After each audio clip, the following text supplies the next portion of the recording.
Muy buenas tardes, a continuación les vamos a presentar el video sobre los contenidos abordados durante este periodo académico. Las integrantes del grupo somos Luisa Fernanda Rojas Cardoso. Mi nombre es Stephanie Rodríguez Hoyos. Soy Sara Valentina Barón. Mi nombre es Dana Sofía Zuluaga Castiblanco.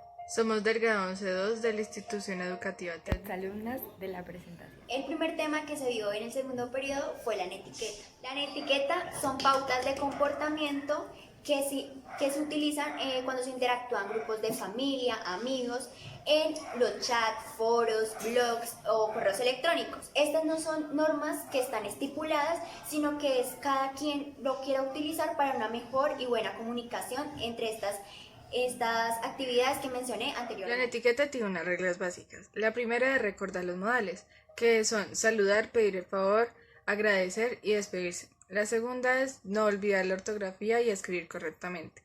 En la tercera es, ante alguna situación molesta, no actuar de forma agresiva y mantener la calma. En la cuarta es respetar la privacidad de los demás, no publicar, no compartir y no etiquetar en fotos, videos o información de otras personas sin su consentimiento. A continuación les voy a hablar sobre otras reglas que posee la etiqueta, como por ejemplo usar la opción de denuncia cuando hayan elementos convincentes que lo justifiquen. También hay que recordar que escribir todo en mayúscula puede interpretarse como un grito. Lo mismo de usar emoticones para expresarse mejor y evitar malos entendidos, teniendo en cuenta de que no hay que abusar de estos. Y siempre hay que dirigirse con respeto hacia los demás. ¿Por qué ponerlas en práctica?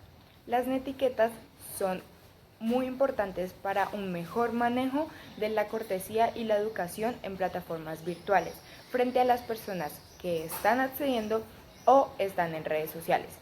También ayuda a una mejor comunicación entre las personas, evita problemas y malos entendidos y ayuda a la sanidad de las plataformas. Historia de la Ilíada y la Odisea. Poemas épicos que se transmitieron desde la época del antiguo griego cantor Homero. Cuentan historias fantásticas sobre una guerra entre griegos y troyanos y sobre el regreso a casa después de terminar la contienda.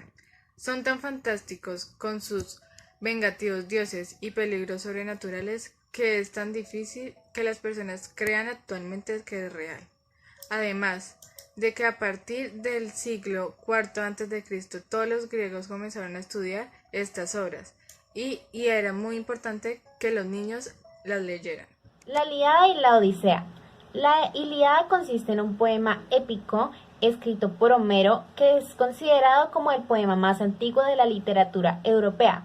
El argumento de la Ilíada se sitúa en Troya por parte de las tropas griegas. La historia gira en torno al rapto de Helena por parte de París. París es uno de los dos hijos de Príamo, el rey de Troya, y Hecuba, su esposa. París es enviado por su padre como emisario a Esparta, donde reinaba el rey Menelao, esposo de Helena.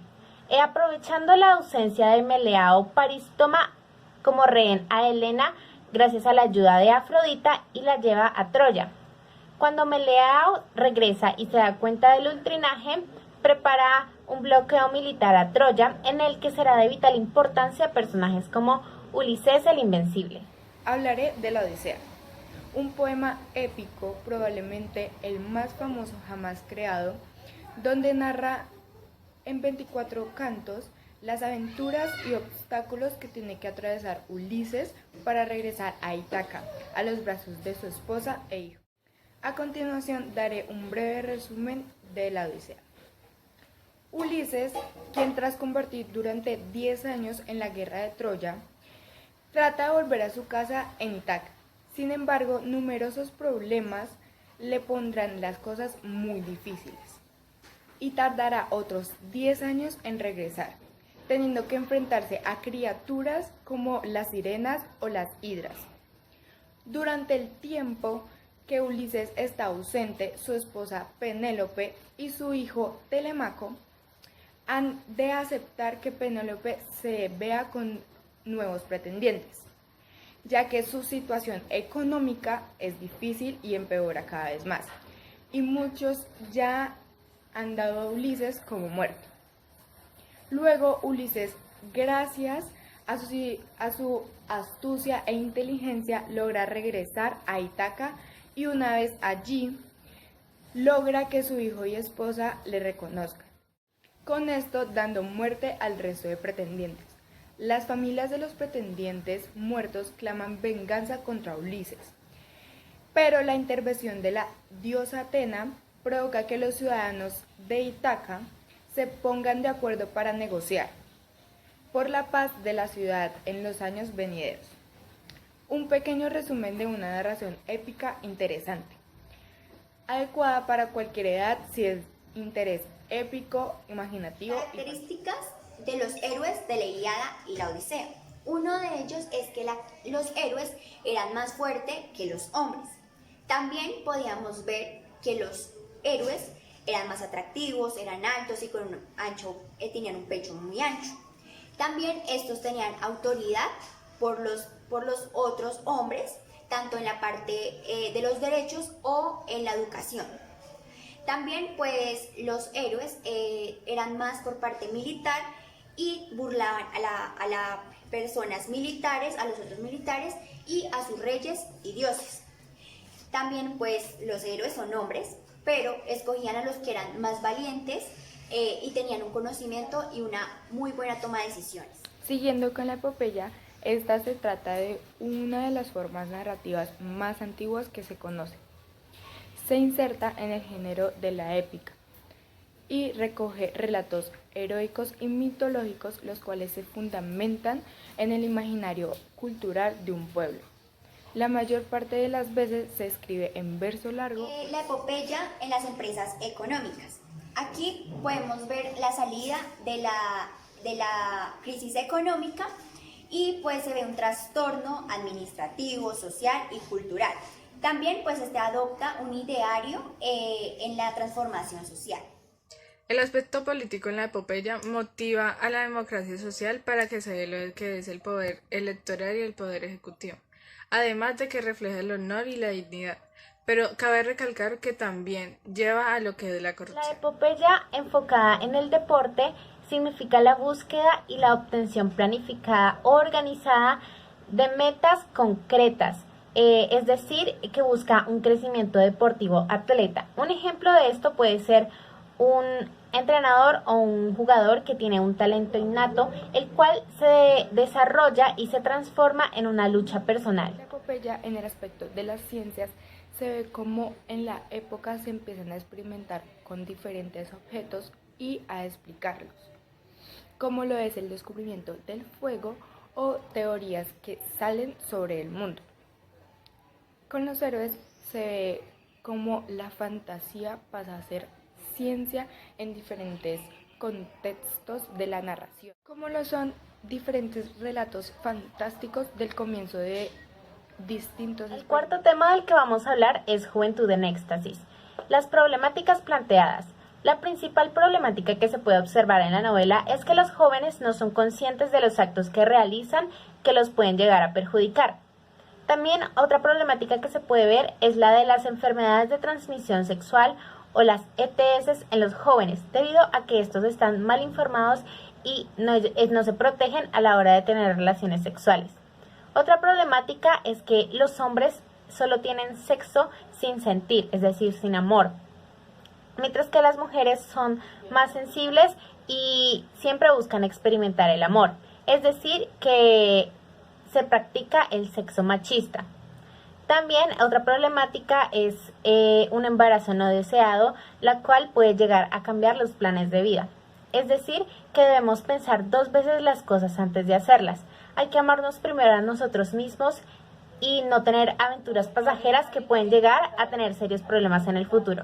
La temática principal de Juventud en Éxtasis es llevar una vida sexual sana, ya que si no abordamos este tema con seriedad, se puede llevar a lo que es un embarazo no deseado, por lo tanto a un aborto, y también a obtener lo que son enfermedades de transmisión sexual, por lo cual debemos de llevar de la mano lo que es el amor y el sexo, y no tener sexo sin sentir.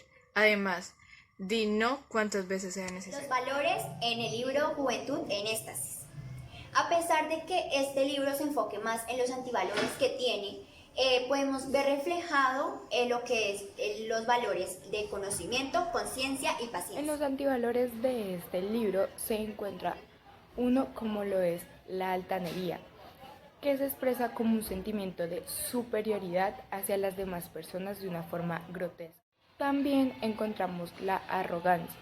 Las personas arrogantes son las que todo el tiempo están hablando de sí mismas y de lo que han logrado a lo largo de su vida, sin tener en cuenta las opiniones de los demás.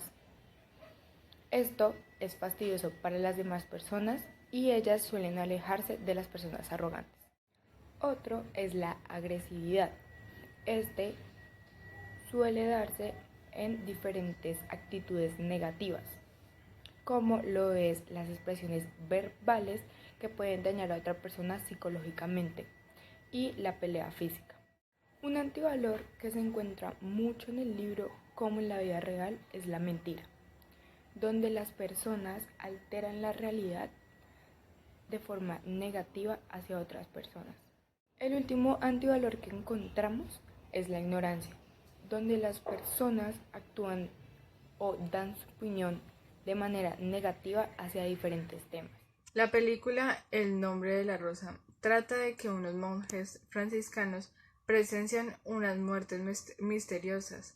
El primer caso ocurrió un asesinato, según el monje más antiguo, que era abad, el cual mandó a Guillermo, que era otro monje, que comenzó a investigar el caso junto a Azzo, su compañero. Ellos tenían restringidos entrar a la biblioteca ya que se encontraban libros que no eran permitidos leer. El monje y los demás monjes decían que estas muertes estaban relacionadas con algo diabólico o por el hecho de que hayan cometido algún pecado. Además de que en el primer caso, cuando se investigó, Guillermo decía que la muerte no se trataba de un asesinato, sino de un suicidio. Además, creía que estaba relacionado con el libro de que decía el monje que era diabólico, ya que decía que reírse era una obra del diablo y no algo que Jesucristo hubiera hecho. Luego se comenzaron a dar un suceso de muertes que se relacionaban también al libro, ya que los dos habían muerto por envenenamiento. Y al hacer pruebas con el libro, que fue el final que se descubrió, las páginas estaban envenenadas. Aún no se sabe quién fue el que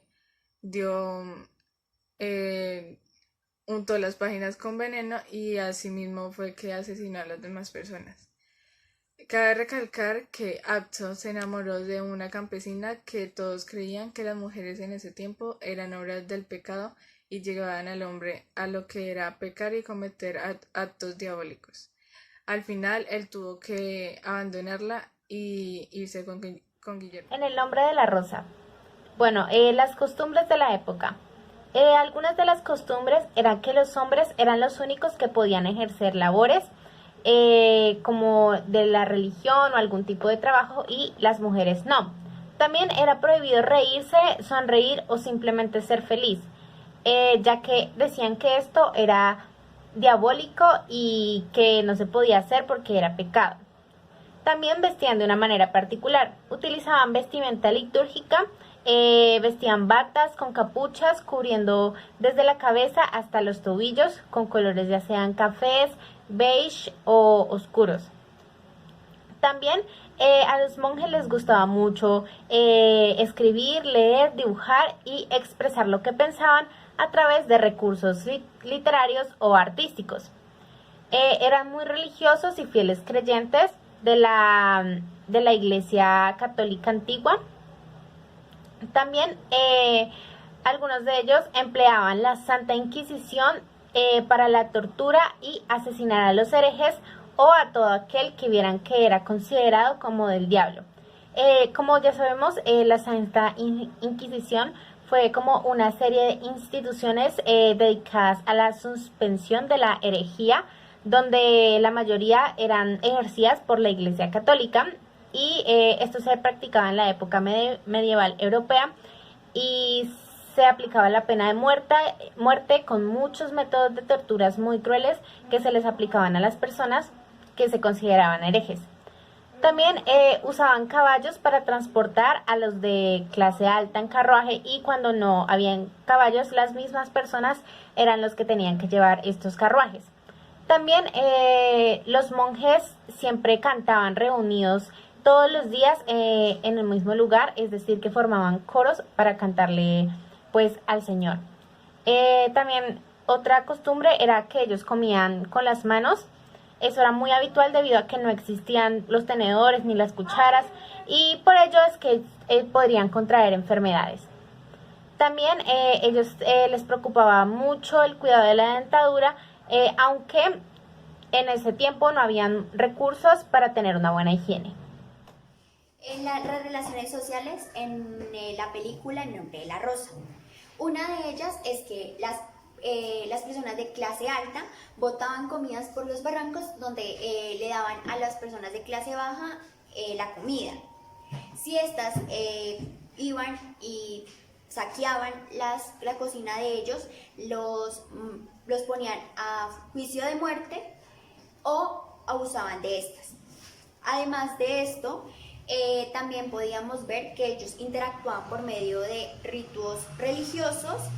También podemos ver que las personas de clase baja eran como tipo esclavos de los reyes o las personas de clase alta. Para finalizar, encontramos la crítica de la película El nombre de la rosa. Pienso de manera positiva porque me traslada a la Edad Media, donde puedo vivir de una forma a través de la pantalla la vida monacal, es decir, la vida de los monjes y monjas en un convento. La intriga y misterio que se refleja en la película me da la sensación de querer seguir viendo y saber qué va a pasar y con qué va a finalizar. Se refleja la fe y las creencias amplias hacia Dios, combinadas con la Edad Media. También el manejo de la información o desinformación en los monasterios. Los monjes eran los que se instruían el poder de la iglesia y la Inquisición. El castigo, la mentira, el poder feudal, la mujer, la codicia, el amor imposible, el paso de la edad oscura al renacimiento que se avecina poco a poco. Me gustó bastante sumergirme en la Edad Media con esta película y sobre todo en el misterio de las muertes que se iban presentando. También los personajes con características y actitudes diferentes que generan más interés a seguir. Muchas gracias por su atención y hasta luego. Gracias por su atención, espero el contenido del video haya sido de su agrado. Feliz día.